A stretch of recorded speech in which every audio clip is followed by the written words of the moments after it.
c'est le must absolu de la semaine. La Palme d'Or du 76e Festival de Cannes. Vive le cinéma! Palmarès, c'est le podcast pour les curieux du 7e art. De Kurt Rajmé à Hollywood, de Martin Scorsese à Catherine Deneuve, dans Palmarès, on met tous les cinémas à l'honneur. Découvrez chaque semaine le résumé d'un film et pourquoi il a marqué le cinéma.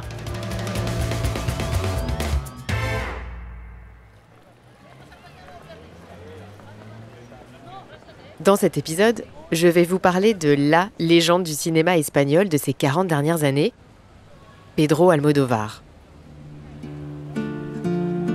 Originaire du centre de l'Espagne, Pedro Almodóvar a commencé le cinéma dès sa vingtaine et présente ses premiers succès dans les années 80. Après Pepi, Luchi, Bom et autres filles du quartier, Le labyrinthe des passions ou encore La loi du désir, l'esthétique Almodóvar naît. Il raffole du kitsch dans les décors comme dans les caractères de ses personnages et il est fasciné par la comédie et le mélodrame à la façon de son film Femme au bord de la crise de nerfs, sorti en 1988. Almodóvar analyse en profondeur les figures féminines, toujours très nombreuses dans ses films, mais aussi dans les thématiques de l'orientation sexuelle et de l'identité de genre. Ces films questionnent depuis plus de 40 ans l'identité de genre, toujours par rapport à la société dans laquelle il plante son histoire. Jusqu'à aujourd'hui, il a toujours tourné ses films dans son pays natal, l'Espagne, dont il aime les clichés et les symboles. En 1999, quand il présente Tout sur ma mère, son talent est déjà reconnu à l'international. Le mélodrame bouleversant dont l'intrigue se passe entre Madrid, sa ville de cœur, et Barcelone, a la force de rassembler tout ce qui fait le cinéma d'Almodóvar. De quoi lui offrir une nouvelle reconnaissance.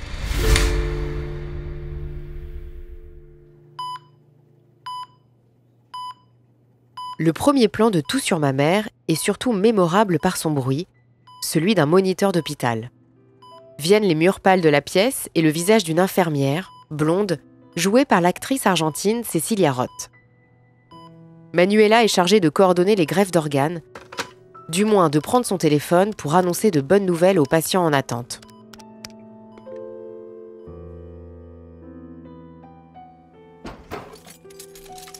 De retour chez elle, elle apparaît dans une cuisine ultra colorée, porte un t-shirt rouge flashy similaire aux tomates posées sur le plan de travail. Il n'y a rien d'anodin ici. C'est un type de scène typique des films d'Almodóvar. Installé dans le salon à côté, son fils l'appelle. Grand et blond, Esteban a bientôt 17 ans et il est autant passionné par le cinéma que par la littérature.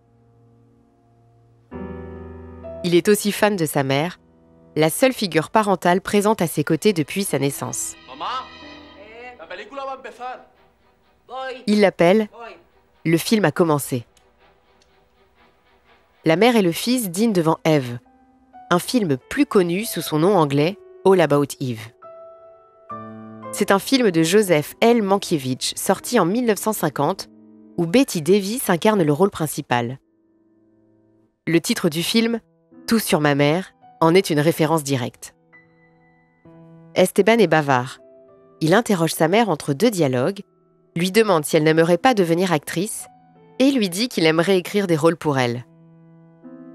Manuela sourit et lui révèle qu'elle était comédienne amatrice avant sa naissance.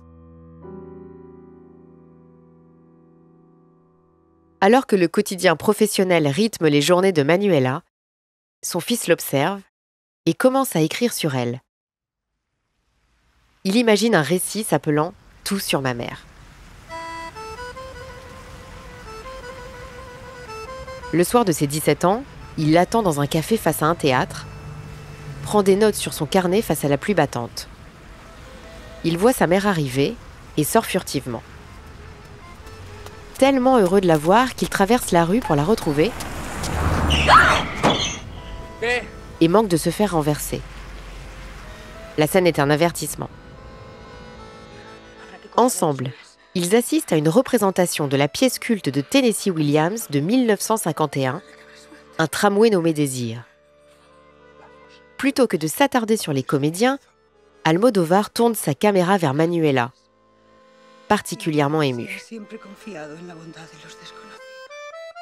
Encore une fois, aucun plan serré n'est un hasard dans le cinéma de l'Espagnol.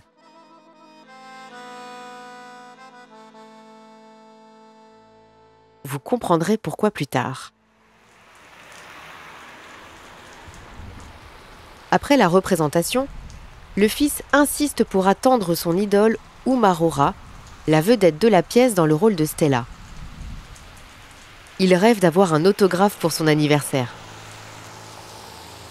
Dans le rôle de l'actrice, c'est Marisa Paredes, l'une des préférées du réalisateur déjà vue dans son film Talons aiguilles, qui brille par son aplomb. Ils l'attendent, parlent de ce qu'ils viennent de voir. Esteban remarque une émotion particulière chez sa mère qui finit par lui raconter qu'elle a joué le rôle de Stella quand elle était jeune. L'adolescent demande une faveur pour son anniversaire. Savoir qui est son père. Elle s'engage à tout lui raconter en rentrant à la maison. Comme souvent chez Almodóvar, la tension et l'aspect dramatique à venir se perçoit dans les regards, des gestes et le rythme du film. L'actrice qu'ils attendaient sous la pluie battante finit par sortir, mais monte directement à l'arrière d'une voiture. Alors qu'Esteban apparaît à sa fenêtre, le véhicule démarre. L'adolescent suit la voiture en courant.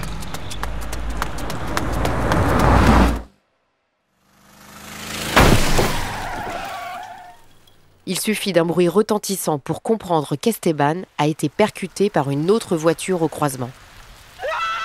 La scène suivante est éprouvante. Manuela est à terre. Elle explose en sanglots devant le corps de son fils. Almodóvar est un grand amoureux du 7e art. Je vous l'ai dit plus tôt, le titre est un clin d'œil au film All About Eve. La scène de la mort d'Esteban est-elle un clin d'œil très appuyé à Opening Night de John Cassavetes sorti en 1977. Dans une de ces scènes, une admiratrice est renversée après avoir couru après son idole, jouée par Gena Rowlands. Soudain, le quotidien professionnel de l'héroïne devient sa tragédie personnelle. Elle va devoir décider, en quelques secondes à peine, de donner ou non le cœur de son fils pour une possible transplantation. La première partie du film se termine, un peu comme la pièce de théâtre s'est terminée quelques heures plus tôt. La voix d'Esteban accompagne Manuela les jours suivants, alors que des passages de son journal intime sont lus.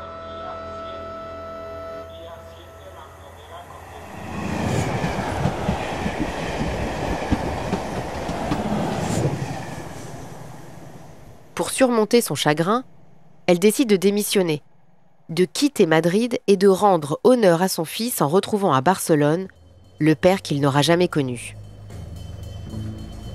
Dans le train, Manuela se souvient qu'elle a fait, 17 ans plus tôt, le trajet en sens inverse de Barcelone à Madrid. Son arrivée dans la ville catalane l'envoie dans une proche banlieue où des prostituées travaillent. L'héroïne cherche quelqu'un et se retrouve témoin d'une tentative de viol d'une prostituée par un client. Manuela intervient, frappe l'agresseur à la tête et reconnaît la victime, Agrado, une amie qu'elle n'avait pas vue depuis des années.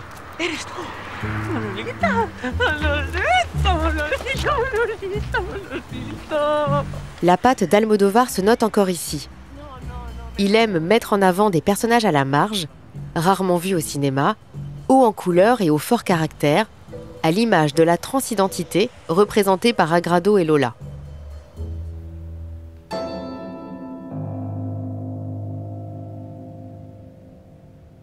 Leurs échanges se poursuivent dans l'appartement barcelonais d'Agrado. Et ils mettent en lumière un troisième personnage, encore jamais apparu à l'écran. Manuela demande des nouvelles de Lola. En vain, Agrado n'en a pas. Le spectateur commence à comprendre qui est Lola. Une femme transgenre, ancienne compagne de Manuela, et donc le père qu'Esteban n'a jamais connu. Elle connaît Lola, mais ne l'a pas vue depuis 4 mois, au moment où elle a quitté sa cure de désintoxication. Manuela, elle, rappelle qu'elle ne l'a pas vue depuis 18 ans. La quête se poursuit dans un couvent de religieuses. La mère y rencontre Sœur Rosa, incarnée par la jeune Penélope Cruz. Les deux femmes se retrouvent, marchent dans Barcelone et ne se quitteront bientôt plus. Les nausées de Rosa ne font plus de mystère. Elle est enceinte de Lola. À partir de là, le drame est définitivement une histoire de destin croisé. Les tests sanguins qui arrivent quelques jours plus tard sont encore plus désolants. Rosa est atteinte du sida, contaminée par Lola qui n'a toujours pas donné signe de vie.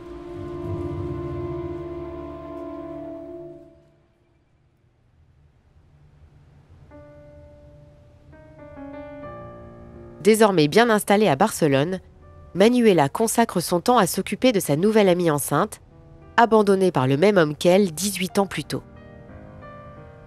Quand la pièce d'Uma Roja passe à Barcelone, l'héroïne décide d'y retourner, de s'introduire dans les loges pour enfin obtenir l'autographe que son fils n'a pas pu avoir. ¿Dónde está Nina? No lo sé, solo la vi salir corriendo. Elle n'y découvre pas une diva, mais une femme troublée par le départ de sa costard Nina, aussi son amante. Elle accepte à sa demande de la remplacer le soir même sur les planches. Manuela joue Stella, rôle qu'elle connaît si bien sans avoir à expliquer la véritable raison de sa venue. Ce n'est qu'en revenant un autre soir que les explications ont lieu. C'est là qu'elle a rencontré Esteban, qui lui jouait le rôle de Kowalski, son mari.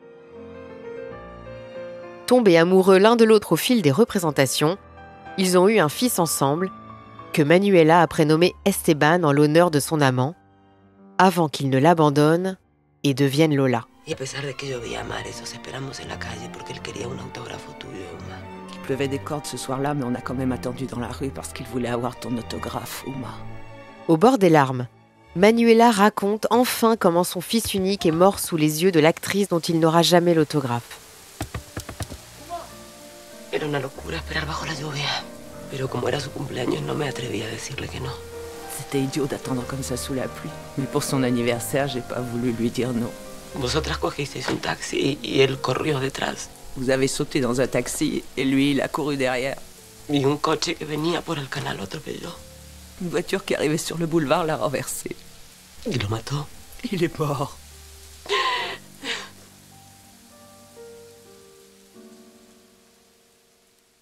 Bouleversée par cette conversation, Uma frappe à la porte de l'appartement de Manuela le lendemain. Rosa est là aussi, et Agrado les rejoint. 4 femmes se retrouvent alors réunies dans un salon. Un passage obligatoire de chaque film d'Almodovar.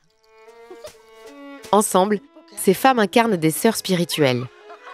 L'image de la sororité proposée par Almodovar est forte.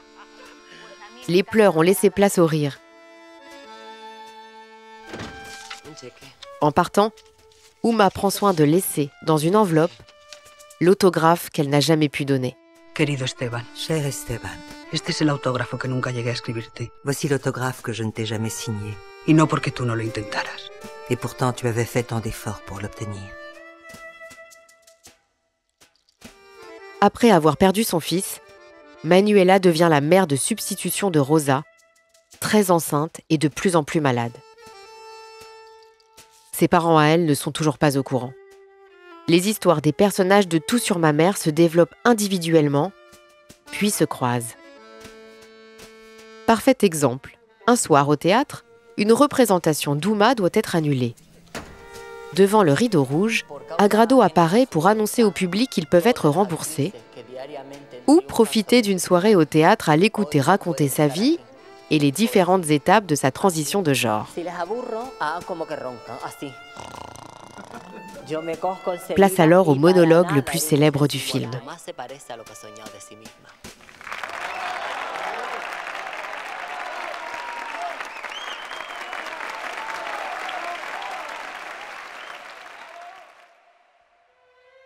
Après les rires du public, le drame fait son retour. Le visage de Rosa s'affiche une dernière fois. Les personnages se retrouvent plus tard au cimetière pour enterrer leur ami. Au loin, une femme vêtue de noir s'approche. C'est Lola. Manuela, cuánto me alegra verte. Manuela, quel bonheur de te revoir. Lástima que sea aquí. Dommage que ce soit ici. No podía ser en otro sitio. Ça n'aurait pas pu être ailleurs. Elle et Manuela se retrouvent pour la première fois depuis près de 20 ans. Lola est séropositive. Elle va bientôt mourir et exprime ses regrets. Elle a toujours rêvé d'avoir un fils. Comme le fils de Rosa venant de naître, et que la religieuse a également prénommé Esteban avant de mourir. Dans une scène déchirante, Manuela annonce à Lola que leur fils, né à son départ de Barcelone, est mort quelques mois plus tôt. Y lo mató.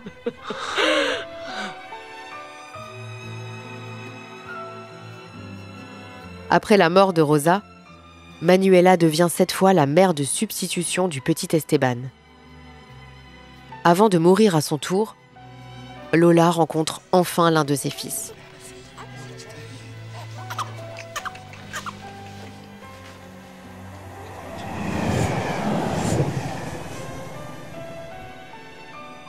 Pour protéger le bébé séropositif, Manuela quitte Barcelone avec lui, mais finit par revenir rendre visite à ses amis. 2 ans plus tard, Esteban n'est plus atteint du virus. La douleur des 2 dernières années a laissé place à la joie, celle d'amis qui se retrouvent pour célébrer la vie dans la loge d'un théâtre.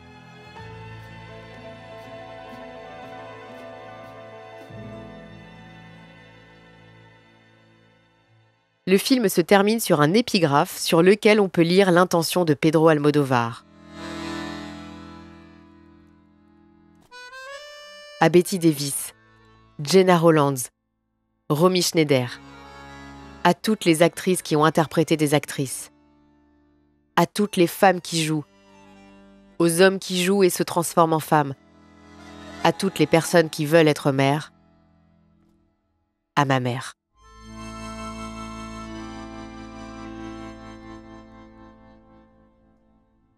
Et comme un coup du destin, la mère du réalisateur, apparue dans plusieurs de ses films, décède quelques mois seulement après la sortie de Tout sur ma mère.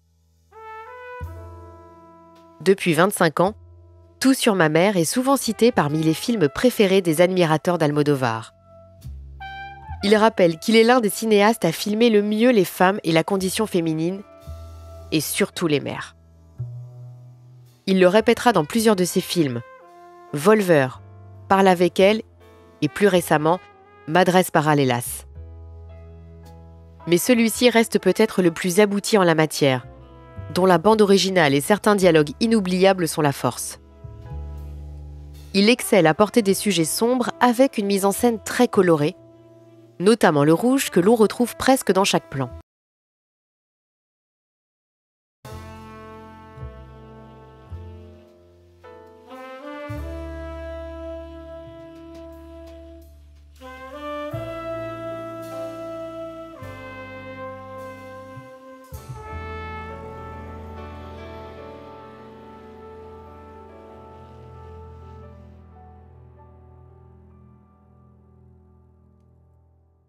Côté réception, la critique est très favorable au film. En 1999, Almodóvar est pour la première fois sélectionné en compétition au Festival de Cannes. Le Festival de Cannes, avec ce soir le nouveau film de Pedro Almodóvar, Tout sur ma mère. Et il reçoit le prix de la mise en scène. En tout cas, le public a été séduit. Almodóvar regarde les femmes avec un regard de femme.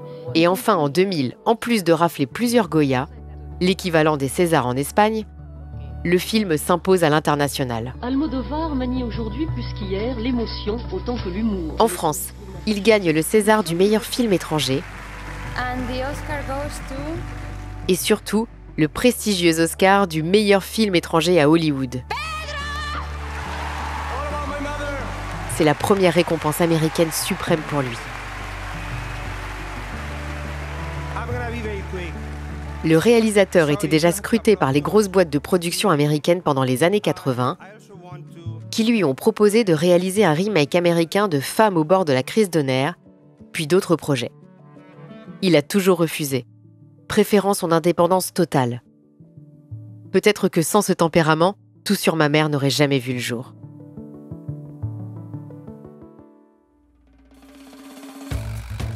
Voilà, vous connaissez tout ou presque de Tout sur ma mère. Rendez-vous la semaine prochaine pour un nouvel épisode. Palmarès est une série produite par Énergie Podcast, à retrouver sur l'application ou le site Énergie rubrique podcast et sur toutes les plateformes d'écoute. À bientôt!